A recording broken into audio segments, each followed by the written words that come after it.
Est-ce que vous avez déjà été gêné devant un film? Moi perso ça m'est arrivé une seule fois dans ma vie, c'était en 2023 devant Astérix et Obélix, l'Empire du Milieu. Le film démarre sur un album d'Astérix qui a le même titre que le film. Et non, c'est pas un vrai album. Enfin, ils ont sorti un album en lien avec le film, mais c'est pas une BD. Regardez, ça a vraiment l'air super. Sortir un album tiré du film, c'est comme si tu venais de vomir et que tu prenais le vomi en photo pour l'accrocher dans ta chambre.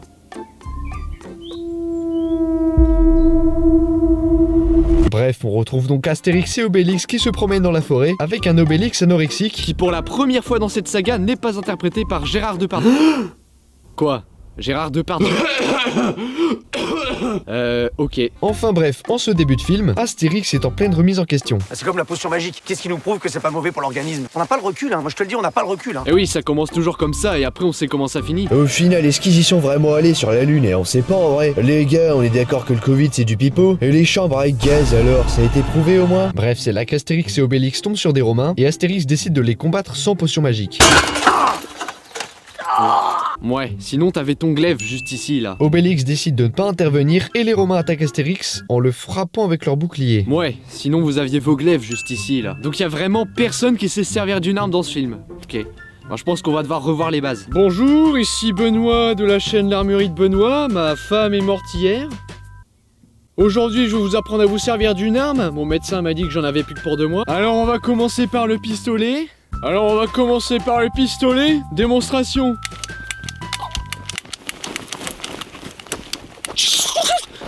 Voilà, usage classique, mais c'est pas le plus efficace. Je vais vous montrer comment tirer parti de cette arme au maximum. Démonstration. Voilà, tu te rends maintenant, tu te rends. Ok, je me demandais qui était le conseiller en armes sur ce film, bah maintenant j'ai ma petite idée sur la question. Bref, peu après, au village, Obélix et Panoramix sont en train de discuter lorsque Panoramix, interprété par Pierre Richard, commence à s'enfoncer dans une superbe référence au film La Chèvre. Un film dans lequel joue Pierre Richard et aussi Gérard Depardieu. Qui? Quête. Bref, c'est là qu'un chariot fait son entrée dans le village. Une fois arrêté, Grain de Maïs, un Phénicien déguisé en Gaulois, descend du chariot et apprend aux villageois qu'il arrive tout droit de Chine avec la fille de l'impératrice de Chine et Tatane, la garde du corps de la princesse. C'est là qu'Astérix tombe amoureux de la princesse en la voyant. Ah bah oui, bah c'est sûr qu'ils allaient pas foutre cette musique pour cette scène. Je n'ai aucune peine, je te nique ta race. Bref, juste après ça, la princesse prend la parole pour raconter son histoire et une voix off se lance. La princesse vit avec sa mère, l'impératrice, qui depuis la mort de l'empereur... Bah, qu'est-ce que tu regardes? Un documentaire sur la Chine. Bref, on retrouve donc notre princesse, quelques temps avant ce qu'on vient de voir, qui ouvre un cadeau d'anniversaire. Encore un vase. Ok, bah c'est sympa ça. Tiens, j'ai un cadeau pour toi. Oh merci. Bon bah je vais aller faire caca dessus.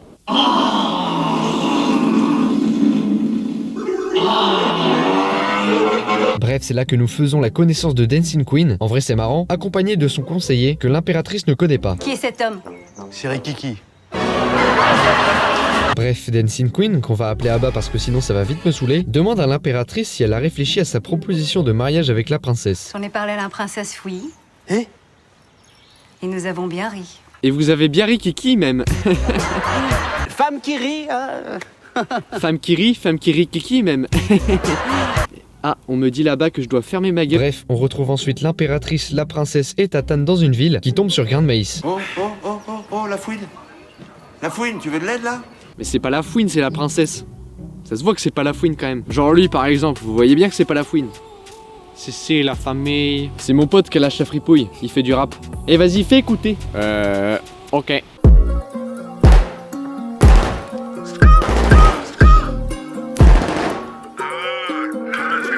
Calage fripouillé dans ton bâtiment, flinguez-les tous ces petits garnements. Je suis désobligeant à ton détriment, que des bonnes notes à l'école au triment. Je suis là que ça pull up dans l'appartement, gang des fripouilles mon appartenance. Calage fripouille, pas venu faire les gentils, on arrive pour te rafaler vu que t'es très vilain. Même que l'autre jour tu m'as toisé dans le bloc, tu m'as jugé parce que je kiffe Roblox. J'aime que les gougères et je suis pas des goujats, faut pas fumer fougère même si c'est le goujat. Que des fourrageurs amateurs de ganache, on te repas ta tronche de cake à la gouache. Gros bébé fait gros dodo quand je débarque à la cité, c'est moi qui trouve comme du gouda. Bref, peu après, Épi de Maïs, un mec qui travaille avec Grain de Maïs, reconnaît l'impératrice et montre à la princesse un nouveau parfum gaulois. En fort. J'adore. Bougez pas, je reviens.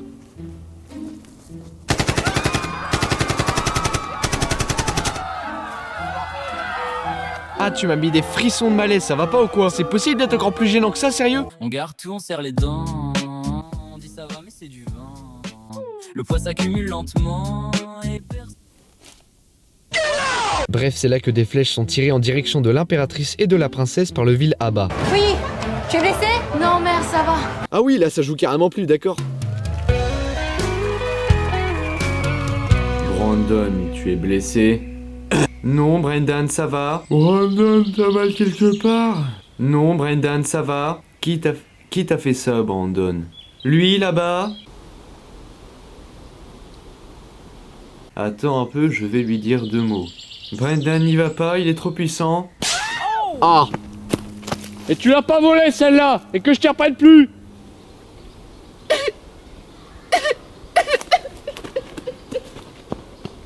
Bref, Abba demande à l'impératrice de se rendre en lui faisant savoir qu'elle ne peut pas s'échapper, et Épine Maïs montre un passage secret à l'impératrice afin qu'elle puisse s'échapper. Mais du coup, je me demande ce qu'ils étaient en train de foutre, les soldats d'Abba, pendant ce temps. Genre, ils les laissent s'échapper sans rien faire du tout. Vous avez une autre sortie? Ouais, j'ai un passage secret. En cas d'incendie, sortie de secours d'incendie. Mère, non, que faites-vous? Fuyez avec nous. L'impératrice de Chine ne fuit pas. Au revoir, princesse. Arrête. Un peu comme les capitaines de bateau, tu vois. Ouais. Tonton Mahmoud, notre pays à nous. Ce pays-là. Le pays.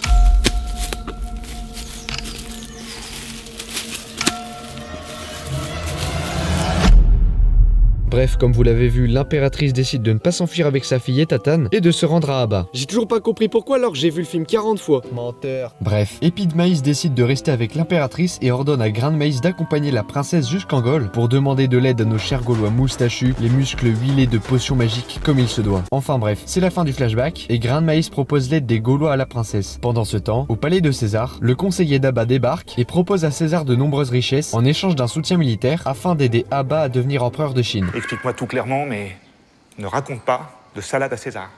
Oh, c'est nul. Bah dis donc Bénédicte, tu marches pas sur des œufs? Bref, pendant ce temps, au village gaulois, Astérix, Obélix, Grain de Maïs, la princesse et Tatane prennent la route en direction de la Chine, puis ils s'arrêtent sur la côte nord-africaine. C'est là que les deux femmes se retrouvent à faire la lessive. Waouh, même dans Astérix quoi. Une bonne occasion pour Tatane d'apprendre le kung-fu à la princesse, sous les yeux d'Astérix caché dans un buisson. Ah bah c'est sûr qu'il a changé Astérix, hein. Vous avez pas vu les derniers albums qui sont sortis?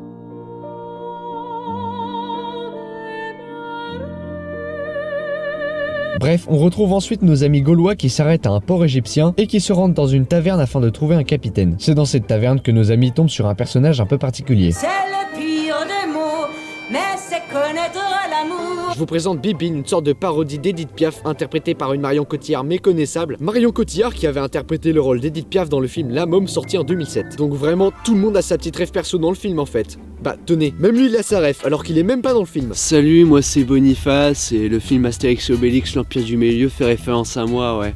En fait, c'est au début quand Astérix veut devenir vegan, en fait ça fait référence à mon parcours personnel, où j'ai voulu revenir à un mode de vie plus sain et plus naturel. Ouais, ça c'est ce qu'on peut appeler mon mets préféré du planisphère. Oui, planisphère parce que je considère que la Terre est plate. Sinon les Chinois ils tomberaient dans l'espace. On le fait vraiment extra. Je pratique aussi le câlin des arbres, ce qui permet de se ressourcer en absorbant l'énergie des arbres. Venez, je vais vous montrer. Daniel, viens voir, y a un mec qui fait un câlin à un arbre. Non, le con. Après, pour éliminer les mauvaises énergies et ne garder que les bonnes, vous pouvez procéder de la sorte. Bref, après avoir trouvé un capitaine, nos amis prennent la mer. Pendant ce temps, César et son armée progressent vers la Chine, et la nuit tombée, on se retrouve sur la tente de César. Et où est Antivirus? Il est toujours en campagne à Milan. Antivirus qui, vous le verrez, est interprété par Zlatan Ibrahimovic. Zlatan, Milan, vous l'avez? Je lui ai envoyé plusieurs pigeons, mais il les lit pas. Ah, donc je suis pas le seul. Moi aussi je lui ai envoyé des pigeons, mais il les a pas lus. Bref, pendant ce temps, en Chine, les troupes romaines conquièrent un à un tous les royaumes de l'Empire grâce à Antivirus, qui va prendre la parole devant l'armée romaine. Maintenant, retournez à vos courses des chars.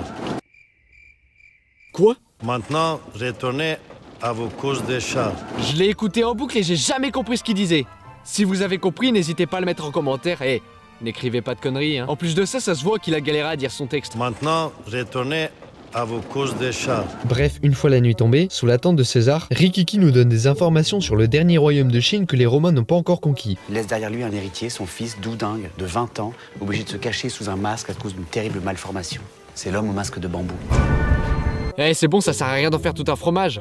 Van compréhensible si vous inversez et ne gardez que les 2 premières syllabes de Rikiki. Et puis première et dernière fois qu'on a un personnage qui brise le 4e mur avec regard cam, phrases impactantes et musique pour accompagner le tout. C'est l'homme au masque de bambou. Salut, moi c'est Michel et depuis 2012 j'ai une maladie un peu particulière et je suis pas sûr de finir l'année en un seul morceau. Cette maladie se manifeste quand je parle, je peux pas m'empêcher de y a pas assez de place pour nous deux dans cette ville, cowboy. Voilà, vous l'avez vu, en fait à chaque fois que je parle, je peux pas m'empêcher de balancer une punchline et il y a toujours ces barres noires et cette musique qui m'accompagne. Et c'est une souffrance.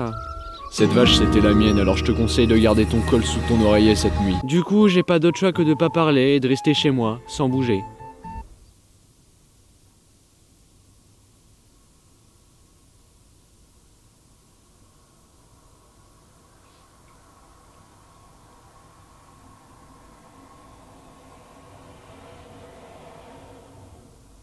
Bref, pendant ce temps, du côté des Gaulois, nos amis viennent d'arriver en Chine et tombent sur des Romains. Ils apprennent que l'impératrice sera exécutée, la princesse se manifeste et une bagarre commence. C'est là que la princesse révèle des talents en kung-fu scénaristique. Le kung-fu scénaristique, c'est une technique avancée qui permet d'être super fort au kung-fu en s'étant seulement entraîné sur un trajet qui a duré à peine quelques semaines par exemple. C'est comme par exemple du dessin scénaristique, de la guitare scénaristique ou même du chant scénaristique.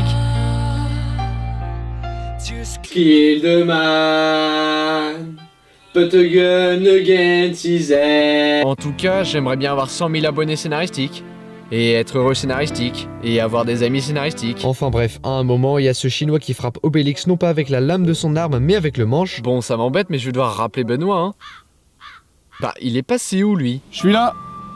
Bah, ça va pas? C'est à cause de ta femme, c'est ça? Tu sais, au début, le deuil, c'est compliqué, et après... Ah non, c'est pas ça, de toute façon, elle m'a emmerdé, la Josiane. Non, c'est que mes vidéos, elles font pas de vues, quoi. Je vais laisser tomber, je pense. Je vais plutôt me concentrer sur ma carrière de chanteur de country. Tu veux écouter? Ouais, vas-y. Ok.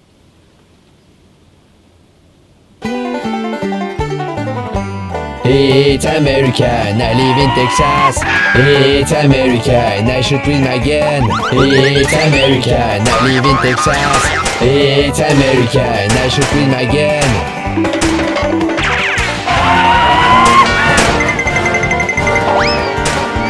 Bref, pendant ce temps, sous la tente de César, un pigeon voyageur débarque. C'est Cléopâtre. Un pigeon qui fait des bruits de téléphone. C'est tellement bien écrit, on sent que cette vanne a été écrite par un jeune avec de l'ambition. Oh, un pigeon. En tout cas, la vanne est parfaitement logique vu que le pigeon sonne comme un téléphone alors que César a reçu un message. C'est Cléopâtre. Tiens, d'ailleurs, moi à la maison, j'ai l'exact inverse. Regardez comme il est mignon avec ses petits bruits de pigeon. Un petit mignon, mon petit.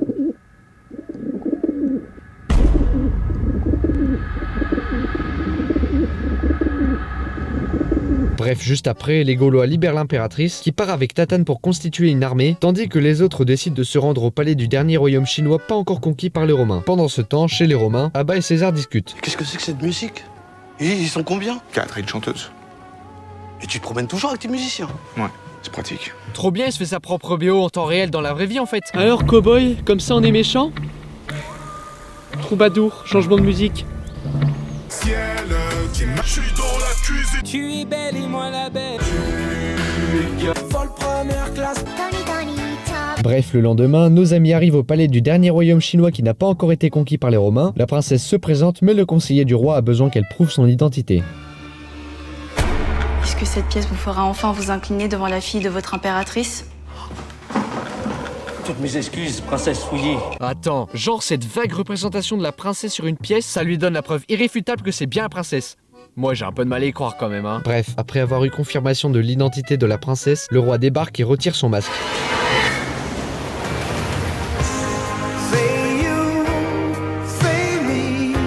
Ah bah oui, bah c'est sûr qu'ils allaient pas foutre cette musique pour cette scène. On va tous marier des putes. On va tous marier des putes. Bref, c'est là que les Romains débarquent devant le palais du roi et une grosse bataille éclate. Elle se finit un peu plus tard lorsque l'impératrice débarque avec 1 million d'hommes. Les Romains se rendent, nos amis retournent au village pour un grand banquet. Et voilà, le film il est fini, il était franchement super. Non, il y a plein d'acteurs qui jouent mal, c'est mal écrit, il y a plein de trucs qui servent à rien, quasi toutes les vannes tombent à l'eau. Enfin bref, cette vidéo touche à sa fin. Si vous avez aimé, vous savez ce qu'il faut faire. Et en attendant, moi je vous dis salut.